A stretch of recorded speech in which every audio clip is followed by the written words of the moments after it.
pada ketiga nama ini, maka kita kenal dia sebutan dengan intercalated disc.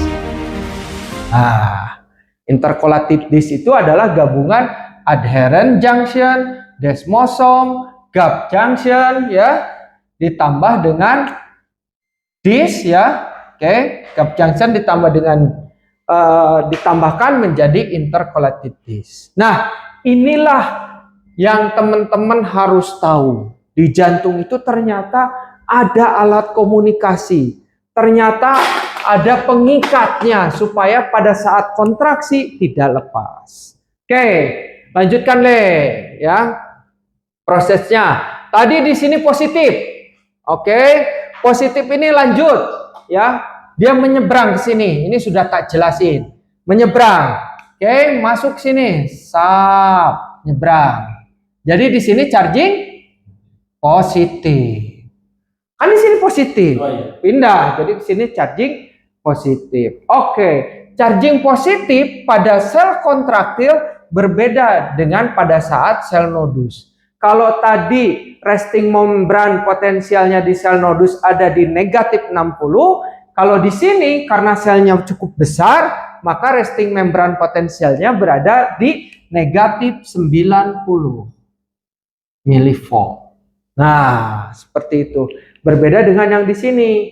Oke, kation masuk, ion positif masuk, set, masuk pelan-pelan. Oke, ketika masuk pelan-pelan, dia ion positif, maka nanti dia akan mulai naik, ya. Mulai naik menuju threshold potensial. Oke, ini saya masih tak kasih spidol yang warna hitam. Sini masuk, naik sampai menyentuh threshold potensialnya di negatif 70. Oke. Ya, positif set masuk sampai negatif 70. Apa yang terjadi setelah menyentuh negatif 70? Maka dia akan membuka yang namanya sama warna ungu nih. Berarti Fanny channel sodium. Maka dia nanti akan menstimulasi ke sini. Ya, akan menstimulasi Fanny channel sodium. Kalau Fanny channel sodium terstimulasi, apa yang akan masuk? Natrium. Good. Natrium akan masuk ke sini. Natrium masuk, semakin banyak natriumnya masuk sini, makin banyak, maka dia akan mengakibatkan charging makin positif. Sehingga di sini natrium akan naik. Set. Oke, rushing natrium masuk, naik. Sampai berapa? Kalau yang tadi di sini positif 40, kalau di sini sampai dengan positif 10 milivolt. Dia akan naik. Along the way, wis keren. Berjalan ketika barang-barang natrium masuk, ternyata ini itu menjadi stimulus juga buat tetangganya. Buat siapa tetangganya yang oranye nih? T-type kalsium. Jadi ketika natrium masuk, sampai dia nanti menuju positif 10, berjalan waktu, sama. T-type kalsium dia akan membuka. Ya, aku tak tulis. Masih spidolnya jadi saya tak ganti warna biru. T-type kalsium dia akan terbuka. T-type kalsium akan terbuka. Ingat, T-type kalsium ini adalah kalsium yang tipis, ya. Sehingga dia masuknya pun akan secara perlahan sini. Selanjutnya, setelah T-type kalsium masuk, berjalan dengan berbarengan ini, ya, sampai dia mentok di posisi nih, positif 10 milivolt, oke. Ada channel lain yang terbuka. Channelnya yang warna coklat. Nah, aku tak ganti warna coklat. Channelnya warna coklat. Channel coklat ini apa? Channel potasium alias kalium. Ya. Nah, terbuka channelnya. Di sini kalium akan keluar dari sel. Ya. Apa yang terjadi kalau kalium keluar dari sel? Berarti di luar sel dia akan chargingnya positif. Sementara di dalam sel akan memiliki charging yang negatif. Dengan seperti itu, apa yang terjadi? Maka kita akan lihat di sini dia akan turun.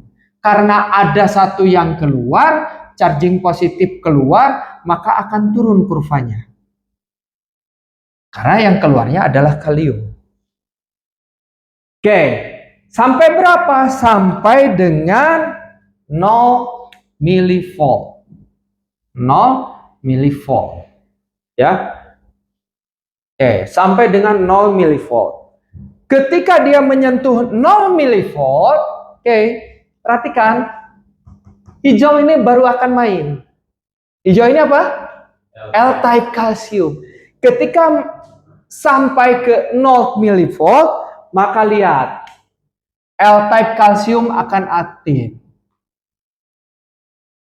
Kalsium aktif. Sehingga kalsium dari sini akan masuk. Rushing. Tapi di satu sisi, kalium masih tetap keluar. Apa yang terjadi? Maka dia akan menimbulkan fase Plato. Satu keluar, satu masuk. Kalium keluar, kalsium masuk. Akhirnya dia plato di 0 milivolt. Sampai berapa lama? Ini kurang lebih sekitar 215 milisecond. Ya, sampai di sini di 215 milisecond. Oke, tak lanjut. Fokus lagi yuk. Nah, sekarang tadi ion-ion positif ini dia menyebar ke seluruh permukaan dari sel kontraktil, ya, menyebar ke sarkolema nih, ya, di sini ion-ion positif. Jadi kalsium banyak ditangkap di sini, yo. Oke, kalsium menyebar di sini. Oke, apa yang terjadi proses selanjutnya? Dia menyebar sampai ke seluruh sini. Ketika kalsium menyebar sampai ke seluruh sini, ke seluruh bagian dari sel kontraktil, maka kalsium ini nanti dia akan ditangkap oleh sebuah reseptor. Ya, sap sini, ditangkap sini kalsium. Oke, kalsium ini akan ditangkap oleh sebuah reseptor. Nama reseptornya adalah RYR type 2 atau ryanidin receptor. Tak tulis di sini ya. Ryanidin receptor tipe 2 atau kita kenal RYR type 2. Oke. Nah, kalsium yang tadi ditangkap oleh ryanidin reseptor, oke, bisa secara langsung atau dia berikatan dengan yang namanya kalmodulin, ya. Jadi kalsium ini tadi bisa masuk secara langsung atau dia berikatan dulu dengan protein yang ada di dalam sarkoplasmik, yaitu kalmodulin. Oke, masuk sini. Masuk ke dalam ryanidin reseptor. Dah, jatuh spidolnya. Ya, oke. Mas. Kopi. Kopi dulu. Oke. Jos tenan, aku tak ambil lagi. Nah, ketika kalsium masuk ke ryanidin reseptor, apa yang terjadi? Di sini ada proses yang sangat-sangat spesial. Kalsium menginduksi kalsium. Jadi gimana maksudnya, Le? Kalsium dari luar menginduksi keluarnya kalsium. Ini tak besar di sini. Yang ada di dalam retikulum endoplasmik. Nah, aku tulis ini. Retikulum endoplasmik. Oke, plasmik. Nah, jadi apa pentingnya kalsium inilah, ya, fokus Le. Kalsium inilah yang nanti akan menggerakkan otot dari sel kontraktil. Tuh, kalsium dari luar masuk tadi ke dalam sel kontraktil, kemudian yang dari luar ini ditangkap oleh ryanidin reseptor tipe 2. Ditangkap kalsium dari luar, dimasukkan ke dalam. Oke, panahnya tak ganti warna coklat lah ya. Dari luar masuk ke sini. Masuk ke dalam ke retikulum endoplasmik. Aku tak singkat aja RE lah ya. Retikulum endoplasmik. Singkat di sini. RE, retikulum endoplasmik. Nah, masuk ke dalam retikulus endoplasmik, selanjutnya dari retikulum endoplasmik ini nanti dia bakalan mengeluarkan kalsium yang sangat spesial ini. Keluar. Melalui apa? Sama, melalui ryanodine reseptor. Dia akan keluar sini. Sap. Maka aku kasih di sini kalsiumnya adalah warna ungu. Oke. Kalsiumnya warna ungu. Berbeda dengan kalsium yang tadi.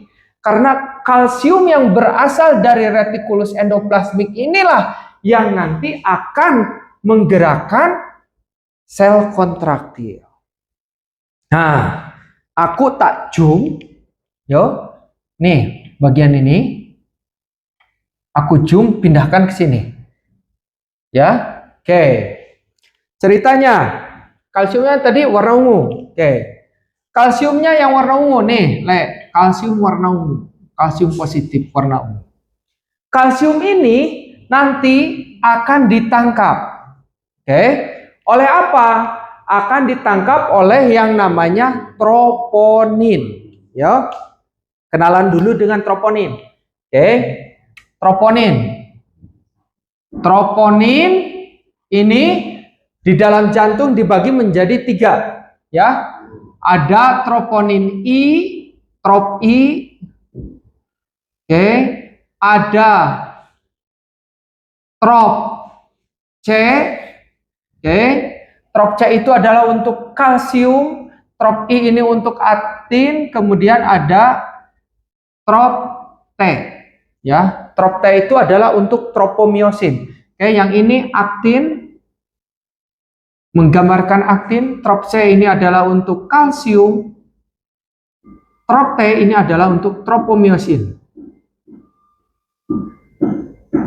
Nah, kalau sekarang di ruangan, oke, ada dokter minta order. Coba cek trop I-nya. Lah ini. Cek trop I. Trop I itu adalah untuk pemeriksaan troponin. Jadi reseptor ini. Bagian apa? Terkecil dari sel kontraktil. Tadi sel kontraktil itu ada troponin, tropomyosin. Nah ini. Jadi troponin ini dibagi menjadi 3. Ada trop I. Trop ini untuk aktin. Trop C itu untuk kalsium, berarti reseptor kalsium. Untuk trop T, tropomyosin. Yuk, lihat. Sekarang, yang ungu ini, nah, yang ungu ini, yang melipat-lipat ungu, ini adalah trop T, atau kita kenal dengan tropomyosin. Yang ungu. Di dalam trop T, dia ada yang dikatakan dengan trop C. Trop C itu adalah reseptor kalsium yang keluar dari kalsium spesial ini, retikulum endoplasmik. Jadi, kalsium ini nanti dia akan menempel ke trop C yang ada di dalam tropomyosin. Sehingga kalsium nempel ke trop C, maka gemboknya akan dibuka. Anggap ini aku punya kunci gembok. Kunci gemboknya dibuka. Lihat. Yang warna ungu ini, tropomyosinnya lihat, berubah menjadi lurus. Apa yang terjadi? Nih, yang warna merah yang ada di dalam, dia sekarang bergantian jadi ada di luar. Yang di luar itu adalah aktin. Kemudian tropomyosinnya lurus, tadi yang merah pada keluar, akhirnya apa? Akhirnya 2 sejoli dapat bertemu. Ada aktin, yang merah-merah ada myosin. Yang ini adalah myosin. Jadi kalau yang merah tadi ini aktin, dengan tropomyosin berbentuk jadi berubah bentuk dari yang melingkar-lingkar kayak gini, berubah bentuk lurus, sehingga memungkinkan aktin bertemu dengan myosin. Apa yang terjadi kalau aktin bertemu dengan myosin? Maka terjadi peningkatan cross bridge atau dia akan bergerak. Ya. Jadi caranya bagaimana? Di sini ATP akan dirubah menjadi ADP dan fosfoliperasi. Ya, ATP ini sumber energi. Ketika supaya miosin ini bisa menggerakkan, bisa ketemu dengan aktin, maka akan dirubah menjadi ADP dan ATP. Proses ini aktin, ini miosin. Nempel, maka akan menjadi ADP. Ketika nempel, akan menimbulkan power stroke atau gerakan yang maju. Oke, lepas lagi. Berikatan dengan ATP, ATP berubah menjadi ADP dan fosfoliperasi, nempel, truk, kembali lagi memajukan. Sehingga makin banyak aktin dan miosin yang bertemu, akan terjadi peningkatan cross bridge. Ya, oke. Sehingga otot ini bergerak. Inilah yang mengakibatkan sel kontraktil tadi mampu berdenyut. Oke, kalsium berikatan dengan yang namanya trop C, maka dia akan merubah bentuk dari tropomiosin. Tropomiosinnya kalau sudah berubah bentuknya, maka gemuknya terbuka, aktin dan juga miosin nanti akan nempel. Kalau misalkan aktin dan miosin nempel, maka apa yang terjadi? Akan meningkatkan cross bridge. Cross bridge meningkat, apa yang terjadi? Akan mengakibatkan terjadi peningkatan kontraksi. Kalau kontraksi meningkat, apa yang terjadi? Peningkatan heart pump. Jadi, makanya jantung bisa berdenyut. Gitu, Le? Siap. Oke. Jadi mekanismenya seperti ini. Dengan adanya cross bridge yang meningkat, kontraksi meningkat, heart pump meningkat, maka darah kita mampu dipompakan oleh jantung ke seluruh tubuh, ke atas dan ke bawah. Seperti itu. Oke, selanjutnya kita kenal, kita namai. Yuk, ini adalah fase 0, fase 1, dan ini adalah fase 2. Oke, kita tentu tidak ingin jantung ini berkontraksi terus-terusan kan? Lama-lama capek ya. Oke, dia harus ada relaksasinya. Oke, kita gambarkan proses relaksasinya. Oke, di fase berikutnya, fase 3, di sini setelah mencapai 215 milisecond, fase berikutnya apa? Ditutuplah channel kalsium. Jadi yang masih membuka adalah channel kalium. Sehingga apa yang terjadi? Lihat di sini, aku tak ganti warna biru, dia drop. Nah, inilah yang disebut dengan fase 3, di mana kalium membuka terus channelnya, kemudian kalsium ditutup sehingga dia drop, turun. Oke, selanjutnya lihat, semakin banyak charging positif yang keluar, artinya semakin banyak dia di sini charging negatif. Semakin banyak charging negatif di sini, kita kenal dengan proses repolarisasi. Ya, repolarisasi. Tadi kita udah kenal depolarisasi, sekarang kita kenal repolarisasi. Artinya kita tidak ingin jantung terus memompa, jadi tachikardi dong. Ya, maka jantung ini jangan sampai memompa terus, diistirahatkan dengan proses repolarisasi. Masuklah fase ketiga, di mana kalsium ditutup, kalium terbuka. Selanjutnya kita masuk pada fase keempat. Di fase keempat ini adalah hanya kalium saja yang terbuka. Sampai kapan? Sampai menuju resting potensial di negatif 90 mV. Artinya sebetulnya dia memasuki fase istirahat. Walaupun secara harfiahnya jantung ini tidak mungkin ada istirahat dulu ya, Le. Aku mau istirahat dulu 1 menit aja. Enggak kan? tapi di sini dia sampai dengan menemukan titik resting membran potensial negatif 90, maka dia akan beristirahat. Itulah yang dikenal dengan fase 4. Nah, kalau yang di sini tadi, oke. Terus bagaimana? Sama dengan seperti ini. Jadi kaliumnya dibuka, setelah kalium dibuka, masuk. Kalium keluar. Kemana? Ke ekstrasel. Ya, CF, ekstrasel. Charging negatif. Oke.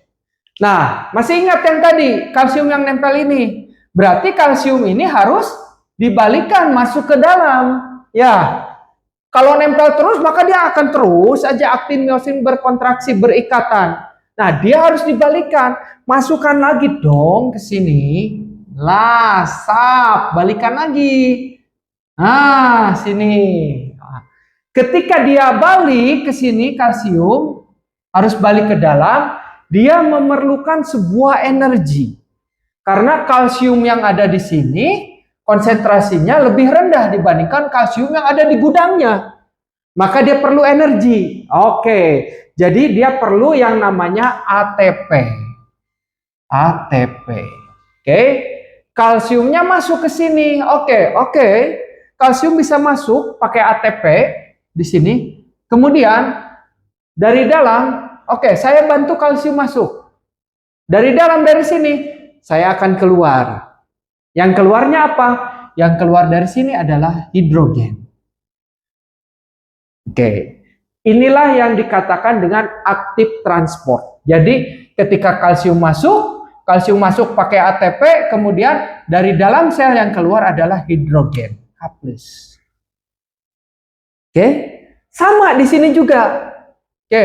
Ini kan di sini tadi charging kalium negatif. Nah, bagaimana untuk membuang kalsium yang ada tadi sempat masuk ke sini? Tadi kan diawali kalsium yang masuk. Harus dibuang lagi ke ekstrasel kan? Sama dengan mekanisme ini. Kalsium yang ada di sini, maka dia harus dibuang. Dengan apa? Ya sama, pakai ATP. Oke, pakai ATP, yang masuk ke sini apa? H+. Masuk, kalsium kebuang. Kalsium kebuang, hidrogen masuk. Ini yang dikatakan dengan aktif transport. Transport kalsium. Kalsium dan hidrogen. Jadi kalsium dibuang, kemudian hidrogen masuk. Kalau kalsium dibuang, maka akan menambah charging negatif. Karena kalsium itu powernya, chargingnya positif. Dia dibuang. Sehingga di sini akan positif. Lebih banyak kalsium keluar. Oke, kalsium banyak keluar, maka di dalam makin negatif sehingga tadi masuk ke fase 4. Gitu. Oke, kalsium ini udah dimasukin, kalsium yang ada di sarkoplasmik dibuang, di dalam sel dibuang. Satu lagi, untuk membantu kalsium yang ada di trop C, maka selain menggunakan aktif transport, dia bisa menggunakan secondary active transport. Ya. Secondary active transport. Oke, apa yang berpindah? Yang berpindah natrium. Natrium dari sini keluar. Selanjutnya kalsium ini masuk. Nah, kalsium ini masuk ke dalam retikulus endoplasmik. Jadi clear semua. Kalsium keluar, kalsium spesial masuk, lewat tadi secondary active transport dan juga active transport. Dengan seperti itu terjadilah proses yang dikatakan repolarisasi. Oke, ini yang di sel kontraktil. Lah kalau yang ini bagaimana repolarisasinya? Sama. Oke, pada saat dia sudah menyentuh posisi positif 40, maka channel kalsium ini dia akan menutup. Oke, ditutup. Lalu yang membuka apa? Yang membuka, lihat nih gambarnya sama nih. Apa berarti ini? Kalium. Channel kalium. Maka di sini kalium dia akan keluar. Sini. kalium akan keluar sehingga di sini akan bermuatan lebih positif ya, chargingnya lebih positif dan di sini lebih negatif. Seperti itu. Sampai kapan? Sampai selesai. Kurang lebih berapa? Kalau di sini adalah kurang lebih sekitar 210 milisecond. Ketika time-nya mencapai 200 milisecond, 210 milisecond, maka dia akan turun. Oke. Pada saat dia turun, charging negatif banyak di dalam sel, maka ini maka ini kita kenal dengan repolarisasi. Aduh, jelimet. Yuk. Oke, jadi seperti ini. Nah, ini kurang lebih prosesnya penggambaran elektrofisiologi jantung. Tadi kita mulai dengan ada natrium, kemudian diikuti oleh kalsium, sampai yang terakhir diikuti oleh kalium, seperti itu. Jadi ketiga elektrolit inilah sangat penting, ya. Oke, jadi aku tak jawab yang pertanyaan tadi, ingin digambarkan, dijelaskan tentang proses elektrofisiologi jantung. Lah, ini aku jelasin. Nah, kemudian tadi yang terkait apa? Mahasiswa yang bertanya kenapa katanya kalau jam-jam rawan di HD seperti itu ya, lagi observasi itu dikatakan jam rawan. Oke, yang pertama kita ingat di dalam proses hemodialisis itu ada proses difusi yang memungkinkan elektrolit tadi ikut keluar. Nah, salah satunya tadi elektrolit yang penting di dalam penciptaan listrik jantung yang tadi kita kenal ada kalsium, kemudian ada natrium, ya, ada kalium, mungkin itu ikut terdialisis. Itulah juga yang mengakibatkan ketidakseimbangan elektrolit. Masih ingat 5H5T di dalam ACLS itu 5H-nya itu salah satunya hiperkalemia dan hipokalemia. Inilah yang dapat mengakibatkan terjadinya gangguan. Ya, oke. Oh ya, terkait juga dengan barusan. Oke, bagaimana sih kalau yang dikatakan dengan aritmia itu gimana? Aritmia itu adalah kelainan listrik jantung. Oke, yang normalnya nih berjalan seperti ini. Lah, sekarang jadi aritmia. Di mana gangguannya nih? Di gap junction. Oke, harusnya dari sini lancar, tiba-tiba di mekanisme konduksinya terganggu. Bisa di media komunikasi di gap junction atau di mana? Ya ini di elektrolit ini yang terganggu. Contoh kalau pasien kita sering terjadi hiperkalemi. Apa yang terjadi hiperkalemi? Prosesnya di luar sel kaliumnya cukup tinggi, sementara di dalam sel rendah. Mengakibatkan apa? Mengakibatkan inaktif dari channel vanisodium. Kalau inaktif channel vanisodium, apa yang terjadi? Maka resting membran potensial ini yang harusnya negatif 60 untuk di sel nodus ini menjadi lebih dalam. Seperti itu. Jadi kalau lebih dalam dia negatif misalkan berada di negatif 80 lebih dalam, maka potensial aksi ini dia akan terjadi lebih lambat. Kalau potensial aksi ini terjadi lebih lambat, apa yang terjadi? Kardiak outputnya atau tadi heart pump rate-nya akan menurun. Sehingga apa yang terjadi? Memungkinkan terjadi cardiac arrest. Selanjutnya, oke, di bidang dialisis nih, ada peranan KIBI. KIBI itu adalah quick blood, kecepatan darah atau kecepatan pompa. Pompa dialisis ini ketika sekarang dia semakin cepat mengeluarkan darah, ingat, elektrolit itu terlarut juga di dalam darah, di dalam plasma. Semakin cepat dia keluar, maka semakin juga banyak proses yang terdialisis. Semakin banyak elektrolit yang terdialisis menimbulkan imbalance elektrolit yang akhirnya dapat mengganggu proses ini. Ujung-ujungnya pasiennya kalau proses tersebut terganggu maka bisa terjadi cardiac arrest. Oke. Nah, gitu. Inilah yang kita kenal dengan elektrofisiologi kardiak intrinsik, artinya kemampuan jantung untuk menciptakan impuls tanpa dipengaruhi oleh mekanisme sistem saraf baik simpatis maupun parasimpatis. Maka nanti judulnya kayak gitu lah. Yes. Oke. Baik, teman-teman sobat Mantri HD ya. Ini adalah tentang kardiak intrinsik jantung. Oke, jadi nanti teman-teman sobat Mantri HD, oke, di rewind lagi. Kalau yang nggak ngerti, kalau yang masih belum paham, coba di rewind lagi. Ini videonya cukup panjang ya. Jadi kalau masih belum ngerti, silakanlah cek komen tuh ya di kolom komentar seperti itu. Oke, sobat Mantri HD, kita tutup video kali ini. Kita nanti lanjut di sesi berikutnya adalah kardiak ekstrinsik ya. Nah, kita sudahi dulu video kali ini. Baik, jangan kemana-mana, tetap standby, tetap stay tune di channel Mantri HD. Gaskeun, let's go.